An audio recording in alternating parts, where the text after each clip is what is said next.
Hello dear students, कैसे आप सभी। उम्मीद करता हूँ सब बढ़िया होंगे, अपनी तैयारी को बेहतर से बेहतर कर रहे होंगे। आज हम स्टार्ट करेंगे प्रश्नावली नंबर 5। तो अगर आप पीछे की प्रश्नावली के लेक्चर देखना चाहते हैं तो चैनल पर देखो, प्लेलिस्ट बनी हुई है। प्लेलिस्ट में सारी वीडियोज़ हैं, बनी हुई हैं, ठीक है। उनको जाकर चेक करें। आज हम स्टार्ट करेंगे प्रश्नावली नंबर 5 यानी कि समांतर श्रेणी। देखो थोड़ा सा एग्जाम्पल से समझते हैं, फिर आते हैं क्वेश्चंस पर। देखो ये हमारे पास ये कोई श्रेणी है, जैसे 1 3 5 7 9, ऐसे कोई श्रेणी चल रही है। अब देखो समांतर श्रेणी क्या होती है। समांतर श्रेणी होती है दो क्रमागत पदों में अंतर समान होता है, ठीक है। जैसे इसको तो बोलते हैं प्रथम पद, ठीक है। और जो अंतर होता है उसको बोलते हैं सार्वंतर। सार्वंतर क्या होता है? सार्वंतर उसको हम डी से रिप्रेजेंट करते हैं। क्या होते हैं? इनके दो क्रमागत पदों का अंतर, ठीक है, वो होता है सार्वंतर। जो भी सार्वंतर आता है वो समान होता है। जैसे 1 और 3 का अंतर कितना है? 2। 3 और 5 का अंतर कितना है? 2। 5 और 7 का अंतर कितना है? 2। 7 और 9 का अंतर कितना है? 2। ये सभी क्या है? समान है। तो ये क्या होगी? समांतर श्रेणी होगी, ठीक है। अब देखते हैं क्वेश्चन। क्वेश्चन नंबर फर्स्ट का फर्स्ट है, प्रत्येक किलोमीटर के बाद का टैक्सी का किराया जबकि प्रथम किलोमीटर के लिए किराया 15 रुपये है और प्रत्येक अतिरिक्त किलोमीटर के लिए किराया 8 रुपये है। तो इसको करते हैं सोल्व। ये ज्ञात करना है कि एपी है या नहीं है। एपी कब होगी? एपी जब होगी जब सार्वंतर समान आएगा, तब जाकर एपी हो जाएगी, ठीक है। तो क्या बोल रहा है? प्रत्येक किलोमीटर के बाद टैक्सी का किराया कितना है? 15 रुपये। यानी कि ये कोई दूरी है, ठीक है। यहाँ से यहाँ तक 1 किलोमीटर, यहाँ तक 2 3 और ये 4 किलोमीटर, ठीक है। तो क्या बोल रहा है? प्रथम किलोमीटर का कितना है? 15। आगे क्या बोल रहा है? प्रत्येक अतिरिक्त किलोमीटर के लिए किराया कितना है? 8 रुपये। यहाँ से यहाँ तक कितना किलोमीटर है? 15 रुपये। लेकिन यहाँ से यहाँ तक कितना है? 8 रुपये। और यहाँ से यहाँ तक 8 रुपये, यहाँ से यहाँ तक 8 रुपये, ठीक है। ये हमारे पास है, दिया है। क्या दिया है हमको? प्रथम किलोमीटर का किराया कितना है? 15 रुपये। ये हमको दिया है। आगे क्या बोल रहा है? द्वितीय किलोमीटर पर जाने पर अतिरिक्त 8 रुपये, यानी कि 15 प्लस 8 रुपये। तो द्वितीय किलोमीटर का किराया क्या होगा? 15 प्लस 8, यानी कि A1 का मान तो कितना है? 15 रुपये। A1 बराबर 15 रुपये। यानी कि A2 बराबर क्या होगा? 15 प्लस 8। 15 प्लस 8 कितने हो गए? 23 रुपये। और तृतीय किलोमीटर में क्या होगा? यहाँ तक कितने हो गए? 23, ठीक है। तृतीय किलोमीटर में क्या होगा? ये प्लस 8। तृतीय किलोमीटर का किराया क्या होगा? A3 बराबर कितना होगा? यहाँ तक कितना आ गया था? 23। यहाँ तक 23 आ गया था। 23 प्लस 8 कितना होगा? 31। एपी ज्ञात करने के लिए हमको सिर्फ 3 तक ही निकालना होता है। ज़्यादा निकाल तो आपकी मर्जी, नहीं कर 3 तक मान्य होता है, ठीक है। तो आ गया हमारे पास A2 A1 A3। अब हमको ये ज्ञात करना है कि ये एपी है या नहीं है। तो A1 का मान तो कितना है? A1 का मान है हमारे पास 15। A2 का मान कितना है? A2 का मान है हमारे पास 23। और A3 का मान कितना है? A3 का मान है हमारे पास 31। अब ये एपी कब होगी? अब ये एपी कब होगी? एपी जब होगी जब सार्वंतर समान हो, ठीक है। तो निकालते हैं हम सार्वंतर। तो D1 बराबर क्या होगा? A2 minus A1। A2 minus A1 कितना है? 23 माइनस 15 कितना आया? 8। अब निकालते हैं D2 क्या होगा? A3 माइनस A2, ठीक है। क्या है? A3 का मान कितना है? 31 माइनस A2 का मान कितना है? 23 कितना है? 8। तो D1 बराबर D2 है। तो क्या होगा? सार्वंतर दोनों बराबर हैं, तो क्या होगा? ये एपी होगी। ठीक है। अगर सार्वंतर बराबर नहीं आता तो एपी नहीं होती। अब देखते हैं इसका सेकंड पार्ट। सेकंड पार्ट है, किसी बेलन में उपस्थित हवा की मात्रा जबकि वायु निकालने वाला पंप प्रत्येक बार बेलन की शेष हवा का 1/4 बाहर निकालता है। देखते हैं इस क्वेश्चन को भी। अगर सार्वंतर बराबर आए तो एपी होगी और सार्वंतर बराबर नहीं आए तो एपी नहीं होगी। मान लेते हैं ये हमारे पास कोई बेलन है और ये पंप लगा हुआ है, ठीक है। तो हम क्या मानते, इसमें क्या भरी हुई है, हवा भरी हुई है। तो हम हवा की कोई भी मात्रा मान लेते हैं। तो माना बेलन में हवा की मात्रा हम कितनी मान लेते हैं, 1 है, ठीक है, 1 मान लेते हैं, ठीक है। तो A1 का मान कितना आएगा, A1 का मान आएगा हमारे पास 1 आ गया। अब क्या बोल रहा है, बेलन में प्रत्येक बार कितनी 1/4 हवा निकालनी है। तो हवा निकालना कितना, एक का 1/4 भाग क्या होगा, 1/4 ही होगा, यानी कि 1 × 1/4 बराबर क्या होगा, 1/4। ये हवा हमने निकाल दी, ठीक है। तो अब बचेगी कितनी, यानी कि A2 का मान कितना आएगा, बचेगी कितनी, ये हवा कितनी थी, 1 थी, हमने निकाल दी कितनी, 1/4 भाग निकाल दी। तो अब बचेगी कितनी, यानी कि 1 - 1/4 बचेगी, ठीक है। ये तो बचेगी क्योंकि हमने 1/4 भाग निकाल दिया। तो अब बचेगी कितनी, 1 में से 1/4 भाग घटा देंगे, वो बचेगी। तो A2 का मान कितना आएगा, A2 का मान आएगा हमारे पास 4 × 4 यानी कि 3/4। इसको लघुत्तम लेके सॉल्व करते हैं, कितना आएगा, 3/4। अब हवा कितनी बची हमारे पास, 3/4। अब इसका कितना निकालना है, 1/4। इसका भी निकालना है, प्रत्येक बार कितनी कितनी निकालनी है, 1/4। तो हवा निकालना कितना, 1/4। 3/4 का 1/4 कितना होगा, गुणा 1/4 से गुणा कर देते हैं, तो कितना होगा, 3/16। ये हवा निकल गई। अब बचेगी कितनी, यानी कि A3 बचेगी कितनी, यानी कि 3/4 सॉरी 3/4 माइनस कितना, 3/16, इतनी तो बचेगी भाई। ये थी और ये हमने निकाल दी, तो बचेगी कितनी, इतनी। तो A3 का मान कितना आएगा, A3 का मान आएगा एलसीएम कितना आएगा, 16, कितनी 4 × 3 = 12 माइनस 16 × 16 कितनी 3, यानी कि 8 9/16 बचेगी। तो हमारे पास A1 A2 A3 का मान आ गया। आगे भी वो निकाल सकते हैं ऐसे, ठीक है। तो हम यहाँ तक ही कर लेते हैं। तो A1 का मान कितना है, A1 का मान हमारे पास 1। A2 का मान कितना है, A2 का मान हमारे पास 3/4। और A3 का मान कितना है, A3 का मान है हमारे पास 9/16। अब क्या करते हैं, इसका पता लगाते हैं कि ये AP है या नहीं। AP कब होगी, जब सार्वंतर क्या आएगा, बराबर आएगा, तब तो AP हो जाएगी। तो डी याद करते हैं, D1 क्या होता है, A2 - A1। तो A2 का मान कितना है, 3/4 माइनस A1 का मान कितना है, 1। इनका एलसीएम लो, कितना आएगा, 4। 4 से 4 कैंसिल, क्या 3 -/4 सॉरी 1 कितने होगा, 4 माइनस का 1/4। ये हमारे पास D1 का मान आया। अब ज्ञात करते हैं हम D2 क्या होता है, A3 - A2। A3 का मान कितना है, 9/16 माइनस A2 का मान कितना है, 3/4। करो इनको सोल्व, एलसीएम कितना आएगा, 16 16 कैंसिल, 9 माइनस 4 × 4 = 16 यानी 4 × 3 = 12 बराबर कितना आया, माइनस का 3/16। तो देखो D1 का मान कितना है, माइनस का 1/4 और D2 का मान कितना है, माइनस का 3/16। तो बराबर है क्या, बराबर नहीं है, अतः D1 बराबर नहीं है D2 के। तो क्या होगा, ये AP नहीं होगी, AP नहीं होगी, ठीक है। अगर आपको समझ में आ रहा है तो चैनल को सब्सक्राइब जरूर करें और दोस्तों के साथ शेयर जरूर करें। अब देखते हैं हम इसका थर्ड पार्ट है, प्रत्येक मीटर की खुदाई के बाद एक कुआं खोदने में आई लागत, जबकि प्रथम मीटर खुदाई की लागत 150 रुपये है और बाद में प्रत्येक मीटर खुदाई की लागत 50 रुपये बढ़ती जाती है। देखो ये भी आसान से है, जो फर्स्ट है उसी की जैसा है। अब इसमें क्या बोल रहा है, प्रथम मीटर की लागत कितनी है, 150 रुपये, यानी कि यहाँ की लागत कितनी है, 150 रुपये। ये 1 मीटर है, इसकी लागत कितनी है, 150 रुपये।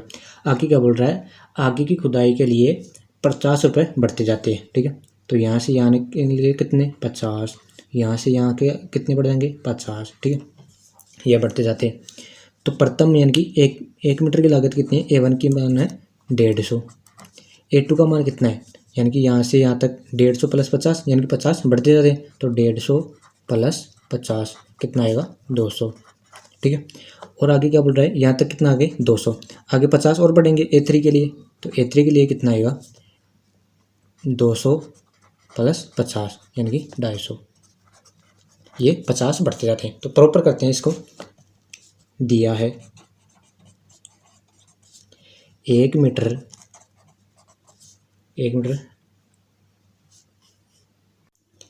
की खुदाई की लागत यानी कि A1 का मान कितना है 150। ठीक है, क्वेश्चन में दिया हुआ आगे क्या बोल रहा है 50 रुपये बढ़ते जाते हैं, तो 2 मीटर की खुदाई की लागत क्या आएगी A2 बराबर 150 प्लस 50 यानी कि 200।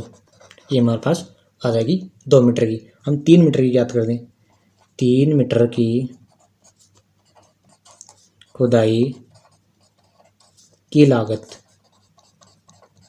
कितनी आएगी 200, 50 रुपये बढ़ेगी यानी कि A3 का मान कितना आएगा 200 प्लस 50 कितना आएगा 250 रुपये। ये हमारे पास A1 A2 A3 का मान आ गया। तो A1 का मान कितना है, A1 का मान है हमारे पास 150, A2 का मान है हमारे पास 200, A3 का मान है हमारे पास 250 रुपये। ठीक है, ये हमारे पास A1 A2 A3 का मान आ गया। अब क्या ज्ञात करना है हमको, ये पता करना है कि ये AP है या नहीं। AP कब होगी, जब सार व अंतर बराबर आएगा। तो D1 ज्ञात करते हैं हम, D1 यानी कि A2 माइनस A1 यानी कि बराबर 200 माइनस 150 कितना आएगा 50। अब ज्ञात करते हैं हम D2 क्या होगा A3 माइनस A2। A3 का मान कितना 250 माइनस A2 का मान कितना है 200, तो कितना आया 50। अतः यहाँ पे कर दूँ, अतः D1 बराबर D2, तो ये क्या होगी AP होगी। ठीक है, अगर क्वेश्चन समझ में नहीं आया था तो वीडियो को रिपीट कर लो। ठीक है, 2-3 बार देखो, आसानी से समझ में आएगा। अब देखते हैं चौथा पार्ट इसका। चौथा पार्ट थोड़ा सा अलग है इसके। क्या बोल रहा है, खाते में प्रत्येक वर्ष का मिश्रधन जबकि 10,000 रुपये की राशि 8% वार्षिक की दर से चक्रवृद्धि ब्याज पर जमा की जाती है। चक्रवृद्धि ब्याज क्या होता है, यानी कि ब्याज का भी ब्याज। तो इसको भी देखते हैं। अब देखो चक्रवृद्धि ब्याज का सूत्र क्या होता है, ब्याज बराबर होता है मूलधन इंटू दर इंटू समय बटा 100। ठीक है, अब देखो हमारे पास क्या दिया हुआ है, हमारे पास दिया हुआ है पर एक वर्ष की राशि कितनी है 10,000। प्रथम वर्ष की राशि कितनी दी हुई है 10,000। ठीक है, अब क्या करते हैं, इसका द्वितीय वर्ष का ब्याज निकालते हैं। यानी कि A1 का मान कितना है हमारे पास 10,000, द्वितीय वर्ष का ब्याज, द्वितीय वर्ष का ब्याज क्या आएगा, मूलधन कितना है 1000, 10,000 गुणा दर कितनी 8, समय कितना 1 साल बटा 100, तो कितना है ये 800। ठीक है, ये हमारे पास द्वितीय वर्ष का ब्याज आ गया। अब द्वितीय वर्ष की राशि कितनी होगी, यानी कि प्रथम वर्ष का राशि प्लस ये ब्याज, यही तो द्वितीय वर्ष की राशि होगी। तो A2 यानी कि द्वितीय वर्ष की राशि कितनी होगी, प्रथम वर्ष की राशि प्लस ब्याज, तो कितनी है 10,000 प्लस 800 कितना आएगा 10,800 रुपये। ठीक है, सॉरी, ठीक है, ये हमारे पास A2 का मान आ गया। अब क्या करते हैं, हम तीसरे वर्ष का ब्याज निकालते हैं।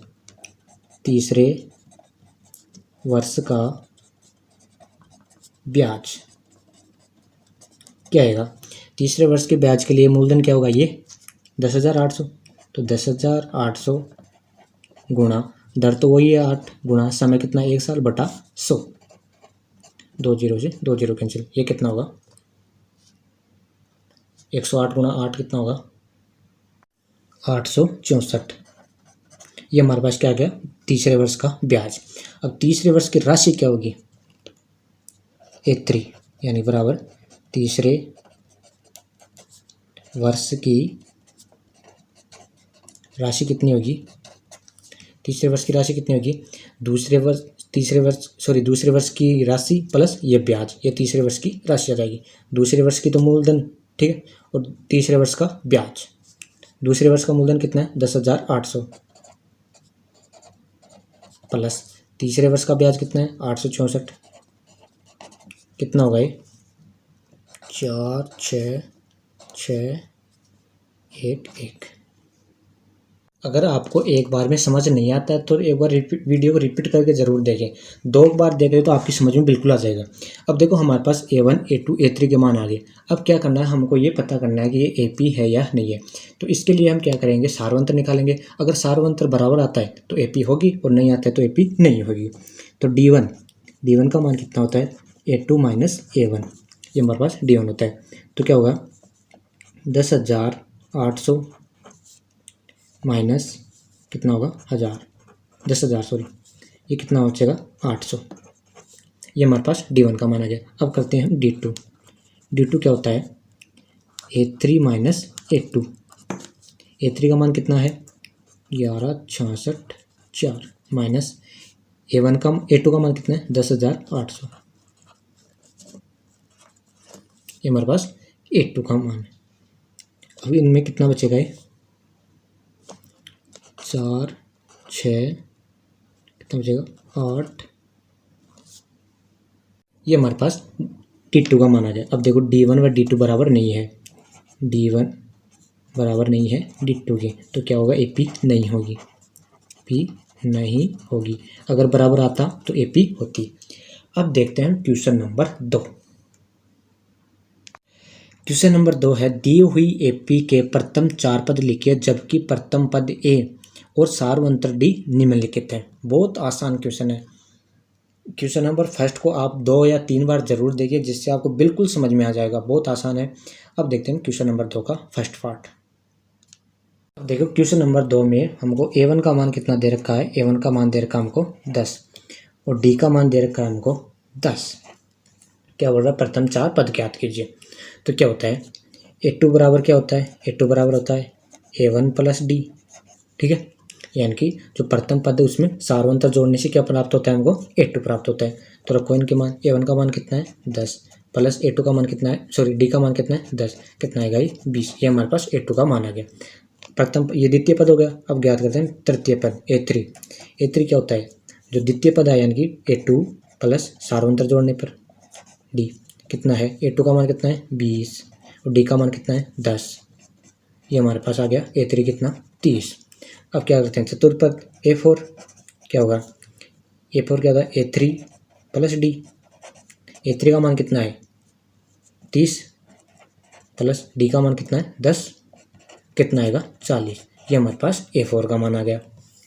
ठीक है, सिंपल सा है। अब इसका सेकंड पार्ट देखते हैं।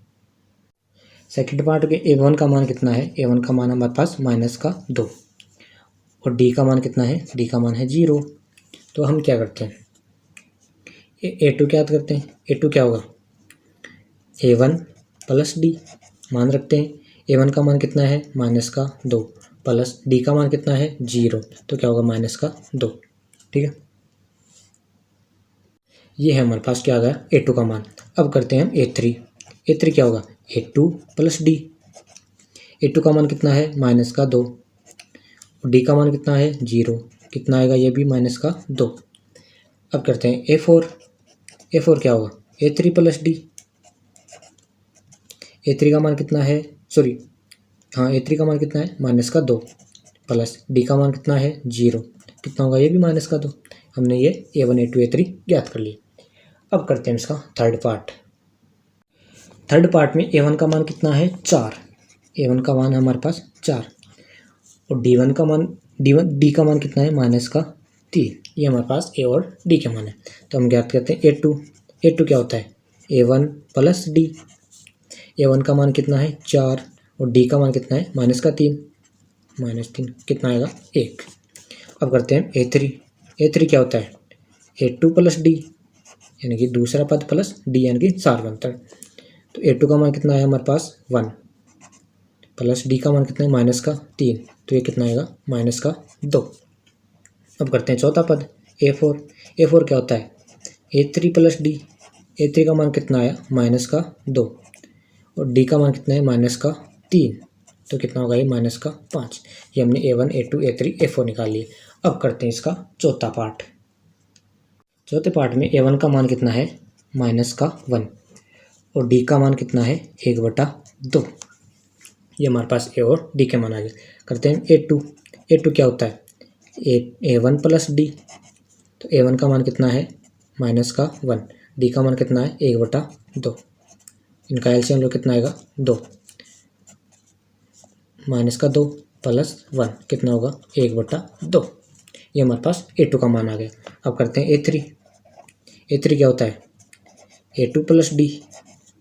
A2 का मान कितना है 1/2 प्लस डी का मान कितना है 1/2, कितना आएगा आधा और आधा कितना होता है 1।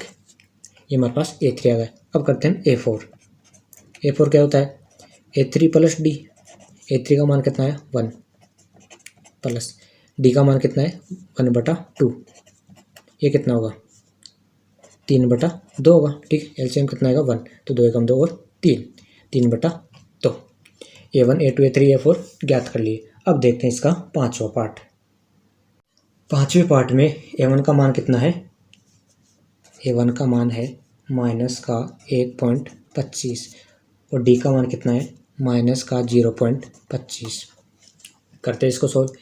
तो A2 क्या होगा A1 प्लस डी, तो A1 का मान कितना है माइनस का 1.25 और ये कितना होगा माइनस का 0.25। ठीक है, तो करो क्या होगा 0.5.1 1.50। ठीक है, अब देखते हैं A3। A3 कितना होता है A2 प्लस डी। A2 का मान कितना है 1.5 डी का मान कितना है माइनस का 0.25। सॉरी यहाँ पर माइनस भी है। ठीक है, यहाँ पर भी माइनस आएगा, तो ये कितना होगा ये होगा हमारे पास माइनस का 1.75 75 75 नहीं बोलते इसको 75।